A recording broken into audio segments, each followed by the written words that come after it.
जय श्री राम। भ्रमर के झरोखा में प्रिय भक्तजन, आप सबका हार्दिक स्वागत है। पिछले अंक में आपने देखा कि प्रभु राम ने सुतीक्ष्ण को जगाया, जो कि ध्यान अवस्थित रास्ते में बैठ गए थे। अपने हृदय में रामचंद्र जी, लक्ष्मण और सीता को उन्होंने देखा था। रास्ते में अपनी अनुपम भक्ति का वर्णन करते हुए देवताओं के राजराजेश्वर श्री राम जी अगस्त मुनि के आश्रम पर पहुंचे। सुतीक्ष्ण तुरंत ही गुरु अगस्त जी के पास गए और दंडवत करके ऐसा कहने लगे। नाथ कौशलाधीश कुमारा, आए मिलन जगत आधारा। राम अनुज समेत बैदेही, निशिदिन देव जपत हऊँ जेहि। हे नाथ, अयोध्या के राजा दशरथ जी के कुमार जगदाधार श्री रामचंद्र जी, छोटे भाई लक्ष्मण जी और सीता जी सहित आपसे मिलने आए हैं, जिनका हे देव आप रात दिन जप करते रहते हैं। सुनत अगस्ती तुरत उठी धाये, हरि विलो की लोचन जल छाए। मुनिपद कमल परे दो भाई, ऋषि अति प्रीति लिए उरलाई। यह सुनते ही अगस्त जी तुरंत ही उठ दौड़े। भगवान को देखते ही उनके नेत्रों में आनंद और प्रेम के आंसुओं का जल भराया। दोनों भाई मुनि के चरण कमलों पर गिर पड़े। ऋषि ने उठाकर बड़े प्रेम से उन्हें हृदय से लगा लिया। सादर कुशल पूछी मुनि ज्ञानी, आसन बर बैठा रे आनी। मुनि करी बहु प्रकार प्रभु पूजा, मोहि सम भाग्यवंत नहीं दूजा। ज्ञानी मुनि ने आदर पूर्वक कुशल पूछकर उनको लाकर श्रेष्ठ आसन पर बैठाया। फिर बहुत प्रकार से प्रभु की पूजा करके कहा, मेरे समान भाग्यवान आज दूसरा कोई नहीं है। जह लगी रहे अपर मुनि वृंदा, हर से सब बिलो की सुख कंदा। वहाँ जहाँ तक जितने भी अन्य मुनिगण थे, सभी आनंद कंद श्री राम जी के दर्शन करके हर्षित हो गए। मुनि समूह में बैठे राम, सन्मुख सबकी ओ सिया राम। शरद इंदु तन चितवत राम, मानो निकर चको सिया राम। मुनियों के समूह में श्री रामचंद्र जी सबकी ओर सम्मुख होकर बैठे हैं, अर्थात प्रत्येक मुनि को श्री राम जी अपने ही सामने मुख करके बैठे दिखाई देते हैं और सब मुनि टकटकी लगाए उनके मुख को देख रहे हैं। ऐसा जान पड़ता है मानो चकोरों का समुदाय शरद पूर्णिमा के चंद्रमा की ओर देख रहा हो। तब रघुवीर कहा मुनि पाही, तुम सन प्रभु दुराओ कछु नाही। तुम जानो जई कारण आयो, ताते तात न कई समुझायो। तब श्री राम जी ने मुनि से कहा, हे प्रभु, आपसे तो कुछ छिपावन है नहीं। मैं जिस कारण से आया हूँ वह आप जानते ही हैं। इसी से हे तात, मैंने आपसे समझा कर कुछ नहीं कहा।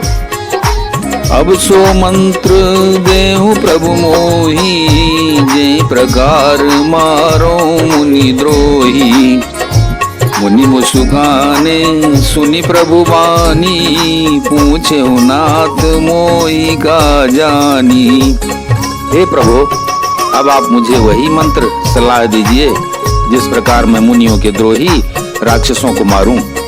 प्रभु की वाणी सुनकर मुनि मुस्काए और बोले, हे नाथ, आपने क्या समझकर मुझसे यह प्रश्न किया है? तुम रहो भजन प्रभाव अघारी, जानो महिमा कछुक तुम्हारी। उमरि तरु विशाल तव माया, फल ब्रह्मांड अनेक निकाया। हे पापों का नाश करने वाले, मैं तो आप ही के भजन के प्रभाव से आपकी कुछ थोड़ी सी महिमा जानता हूँ। आपकी माया गूलर के विशाल वृक्ष के समान है, अनेकों ब्रह्मांडों के समूह ही जिसके फल हैं। जीव चराचर जंतु समान, भीतर बसहि न जानहियाना। ते फल भक्षक कठिन कराला, तो भय डरत सदा सोका। और अचर जीव गूलर के फल के भीतर रहने वाले छोटे छोटे जंतुओं के समान उन ब्रह्मांड रूपी फलों के भीतर बसते हैं, और वे अपने उस छोटे से जगत के सिवा दूसरा कुछ नहीं जानते। उन फलों का भक्षण करने वाला कठिन और कराल काल है, वह काल भी सदा आपसे भयभीत रहता है। ते तुम सकल लोकपति साई, पूछो मोहि मनुज की नाई। यह बर मांगो कृपा निकेता, बसो हृदय श्री अनुज समेता। उन्हीं आपने समस्त लोकपालों के स्वामी होकर भी मुझसे मनुष्य की तरह प्रश्न किया। हे कृपा के धाम, मैं तो यह वर मांगता हूँ कि आप श्री सीता जी और छोटे भाई लक्ष्मण जी सहित मेरे हृदय में सदा निवास कीजिए। अविरल भगति बिरति सत्संगा, चरण सरोरुह प्रीति अभंगा। यद्यपि ब्रह्म अखंड अनंता, अनुभव गम्य भजई जय संता। मुझे प्रगाढ़ भक्ति, वैराग्य, सत्संग और आपके चरण कमलों में अटूट प्रेम प्राप्त हो।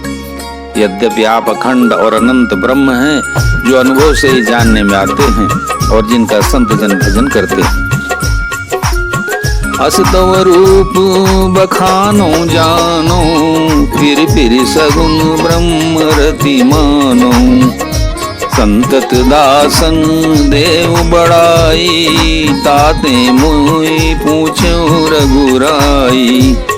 यद्यपि मैं आपके ऐसे रूप को जानता हूँ और उसका वर्णन भी करता हूँ, तो भी लौट लौट कर मैं सगुण ब्रह्म में आपके सुंदर स्वरूप में ही प्रेम मानता हूँ।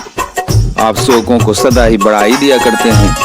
इसी से रघुनाथ जी आपने मुझसे पूछा है प्रभु परम मनोहर ठाऊं, पावन पंचवटी ते नाऊं। दंडक बन पुनीत प्रभु करऊं, उग्र साप मुनिवर कर हरऊं। हे प्रभु, एक परम मनोहर और पवित्र स्थान है, उसका नाम पंचवटी है। हे प्रभु, आप दंडक वन को जहाँ पंचवटी है पवित्र कीजिए और श्रेष्ठ मुनि गौतम जी के कठोर साप को हर लीजिए। बास करऊं तह रघुकुल राया, कीजे सकल मुनिन पर दाया। चले राम मुनि आय सुपाई, तुरतहि पंचवटी नियराई। हे रघुकुल के स्वामी, आप सब मुनियों पर दया करके वहीं निवास कीजिए। मुनि की आज्ञा पाकर श्री रामचंद्र जी वहां से चल दिए और शीघ्र ही पंचवटी के निकट पहुंच गए। गिधराज से भेंट भई राम, बहुविधि प्रीति बढ़ाई सिया राम। गोदावरी निकट प्रभु राम, रहे परन गृह छाय सिया राम। वहाँ गिरिधराज जटायु से भेंट हुई। उसके साथ बहुत प्रकार से प्रेम बढ़ाकर प्रभु श्री रामचंद्र जी गोदावरी जी के समीप पर्णकुटी छाकर रहने लगे। जब ते राम कीन बासा, सुखी भये मुनि बीती त्रासा।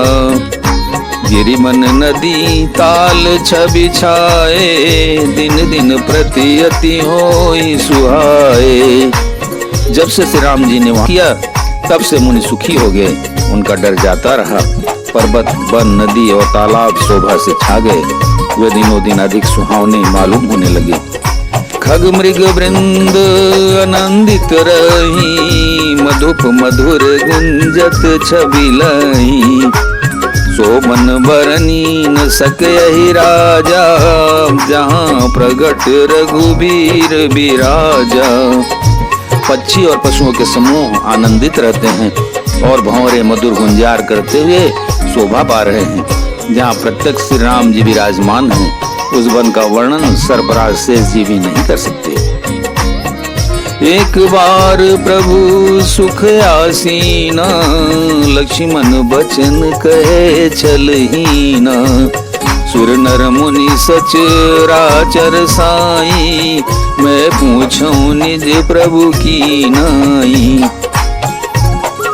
एक बार प्रभु श्री राम जी सुख से बैठे हुए थे। उस समय लक्ष्मण जी ने उनसे छल रहित सरल वचन कहे, हे देवता, मनुष्य, मुनि और चराचर के स्वामी, मैं अपने प्रभु की तरह अपना स्वामी समझकर आपसे पूछता हूँ। मोहि समुझाई कहूँ सोई देवा, सब तजी करूँ चरण रज सेवा। कहूँ ज्ञान विराग अरु माया, कहूँ सो भगति करूँ जय दाया। हे देव, मुझे समझाकर वही कहिए जिससे सब छोड़कर मैं आपकी चरण रज की सेवा करूं। ज्ञान, वैराग्य और माया का वर्णन कीजिए और उस भक्ति को कहिए जिसके कारण आप दया करते हैं। बोलो सियावर रामचंद्र की जय, पवन सुत हनुमान की जय, उमापति महादेव की जय, हर हर महादेव। यदि आप सबको ये वीडियो अच्छा लगे तो कृपया इसे लाइक, शेयर और सब्सक्राइब भी करिए और ब्रह्मांड के झरोखा से जुड़िए। नहीं तो सबके पास इसे पहुंचाना बहुत ही दुर्लभ होता है। कुछ कुछ लोगों के पास ही मैं इसे भेज पाता हूं। लोगों का आग्रह होता है कि और लोगों तक इसे पहुंचाया जाए, इसलिए आप लोगों से विनम्र निवेदन है कि चैनल को सब्सक्राइब करके और शेयर करके इससे जुड़े रहें। जय श्री राम।